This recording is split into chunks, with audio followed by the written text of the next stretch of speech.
Sweet home Alabama. I never thought I would see this car again. 1971 Z28. Originally sold at Roy Buckner Chevrolet in Alabama. And like everyone else back then, you immediately modified your car. In the early 80s, the original owner repainted the car pearl white with blue stripes. He installed headers, a new exhaust system, chrome hood hinges, chrome alternator, and new chrome valve covers.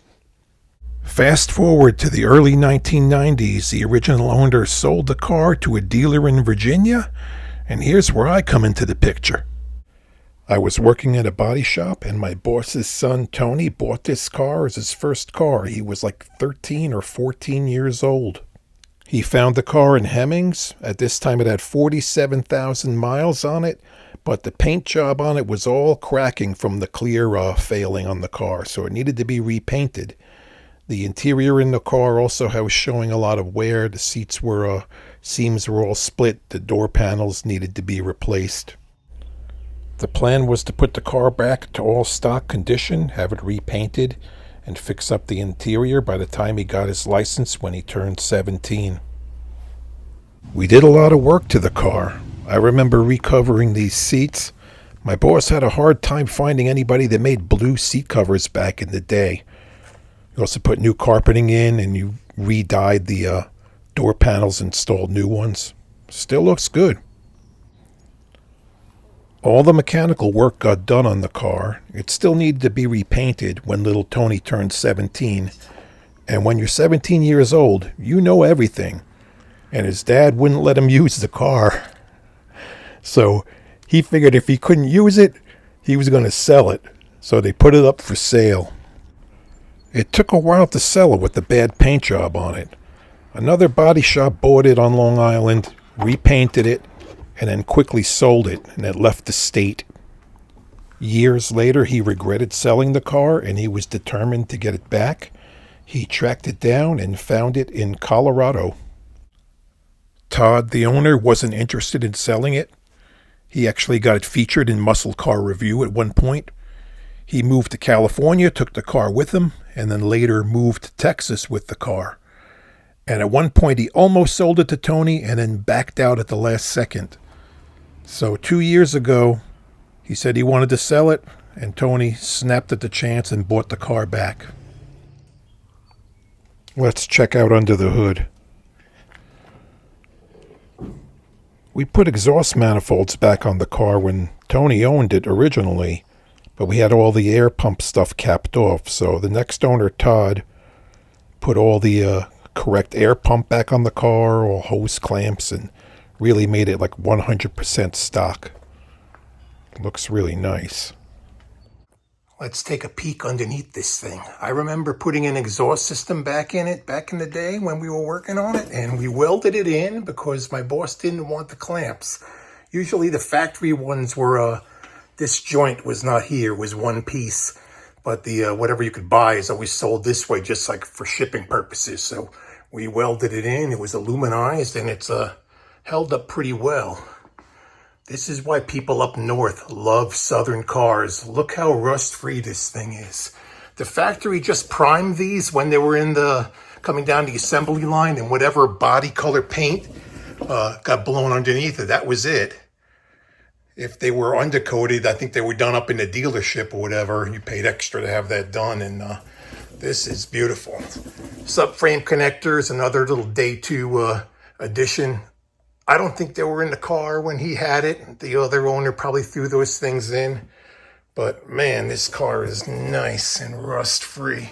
Still some stampings on the subframe over there. A couple little drips underneath here, nothing major. I gotta lube up the shifter linkage because it's a little stiff. Subframe everything here too. Nice, solid, original car. I should have bought it. This car's got 70,200 something miles showing on it. That is original. This car is super clean, never rusted, never abused. So what do we got to do to it? Not much, but we got a Bluetooth radio to put in. This was the original AM radio that came out of the car, or one he acquired, and had it switched over to Bluetooth or an input. I don't know, it's got a USB, it's got a USB jack on it, AM, FM, all that with the stock looking dial. So we got to take out this one over here. And as you can see, there's a little bit of problem with that if you look closely at it.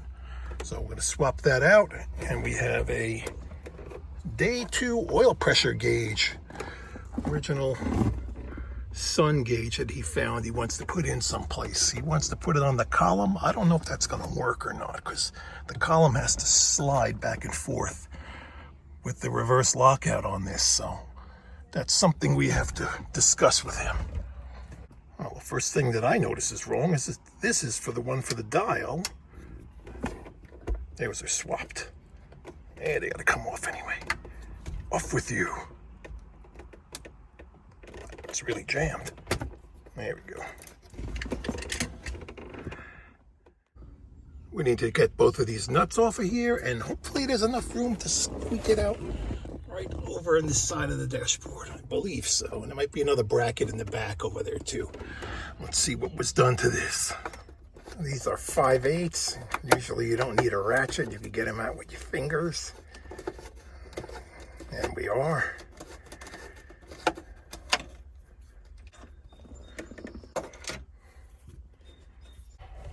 Well, there is a screw holding it in. It's loose right over here. We got to pull that out. There goes our light.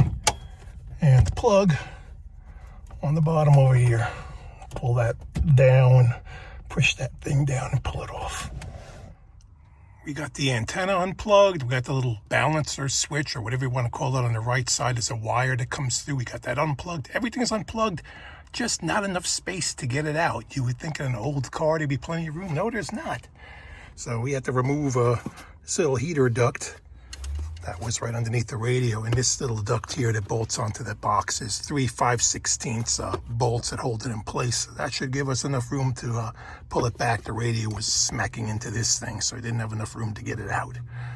Now we can get it out. I hope. There's a lot more stuff sticking out on the old one. All of these cooling fins. Okay, went for a dry run, shoved the new one up in there, and the bracket that was on the other radio actually looks like somebody made this, I think. I'm not sure if this is factory or not, but it will not work with this radio where it's going to be bolting in. It's too far in, it's over. So we're going to have to probably make something too, or kind of rework this. So I got another bolt that I bolted into the side case here, making sure it didn't hit anything on the inside. We'll probably make a little bracket that can go from that other part down. The chassis of this needs to get grounded for it to work. There's no black lead coming out of here anyway, so we need to have it grounded to the car. So we'll get that back up in here, and then we'll make a little bracket that will fit. I whipped up a bracket with some radio strapping, an old standby. All right, the strap is in place, holding the radio back in and acting as our ground. And unfortunately, this is not a plug-and-play thing. So the wiring here has to be connected up to this. We do not want to cut our original harness, even though I think this is unpluggable and replaceable, but why mess around with it? So what we're going to do is push out the pins over here with a little tool, so we'll be able to pull the plugs out of here, like this one I already got loose. So we'll pop them out of the factory plug.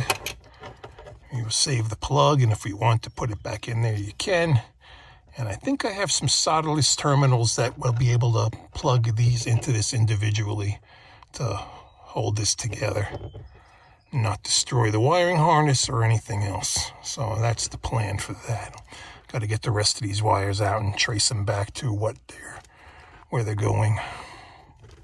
Tracing wires. This car has one speaker on the back deck and one in the front. So the balance knob that was on the other radio, we need to check what wires are going where. So we have some long leads hooked up to our ohm meter over here and toned out, so I know that's the right one, the blue wire going to the rear, and I got to figure out the rest of these. The new radio needs to have the grounds separated so they can't be shared with each speaker. So I don't know how these were wired originally, but we just got to double check to make sure they're not using different grounds or will not function properly. So more wire tracing. Yeah, the front speaker is a green and white wire. We pulled it out of the plug that went to the fader control, and the blue one goes to the back. The green one was the input from the radio, and that's where it was split. So now we have to separate these. So I pulled them out of the plugs. We'll make our connections there without damaging anything else. I couldn't really stick anything into those that would not risk touching into the other plug, so that's why we're pulling them out to make our connections. Okay, all the speaker wiring is done. The power wire, and this lead is for the lamp light inside the radio to light up. Of course, this year they transitioned the plug, or something I was told on these GM radios. We have a external plug that was on the other radio, and we need a female one that'll go into, or actually a male one that'll slide into there, which we don't have. And the radio place doesn't have it either, so we're just going to tape these up well and see if they slip on there and stay where they need to be. So, all right, I've got to adapt to continue moving forward. Sunday, Sunday, Sunday. Premium insurance and everyone. Very good. Eventually we'll find the right plug that will go in there and put those wires in, but this is going to have to do. Put a little extra tape on it to hold them in place from wiggling out. The radio sounds nice. That's all done. The customer is always right, because he wanted the oil pressure gauge. All right, so I told him what we have to do to make it happen. So here we go. Hey, it's crooked. Yeah, we're in park right now, so the reverse lockout linkage is here. So shift it into gear, and now you're in business. So the only thing we have to accommodate for is the moving of the line for it. So I used a nylon line on here. I'm not crazy about them, but that was the only thing that was really going to work well. So I wanted to slide a vacuum hose over the whole thing, but in this gap here, it's just way too tight. There's more vacuum hose slid on it on the bottom to allow for it to move. So when you shift it into reverse, in order to take your key out of the ignition, it's going to be crooked. Just have to live with that. So as soon as you want action, jumps into position.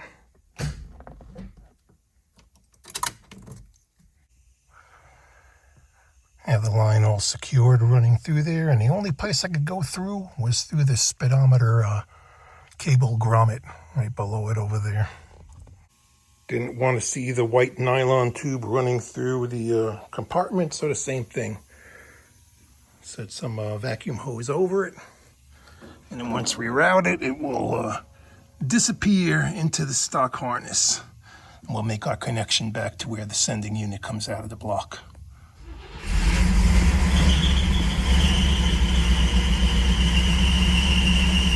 Squeaky belt.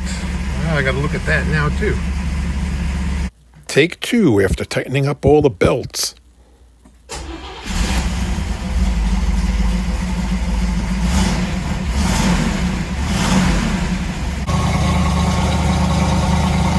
This thing sounds nice. Check out the stuff in the console. Suds free carpet upholstery cleaner from the dealer. Roy Buckner, we're turning them loose. What else we got here? Original keychain. And what everybody needed when you drank beer back in the day, you needed a can opener before the pop top. You have to pry it open yourself. It's not considerate of this good old boy to give us some way to drink our beer. If my dad was here, he'd be cracking open a PBR. Whoever opened this one didn't have a can opener to do it, though. They used a screwdriver. Cheers. Thanks for watching. He got his high school car back and his girlfriend from high school back too. Take it easy.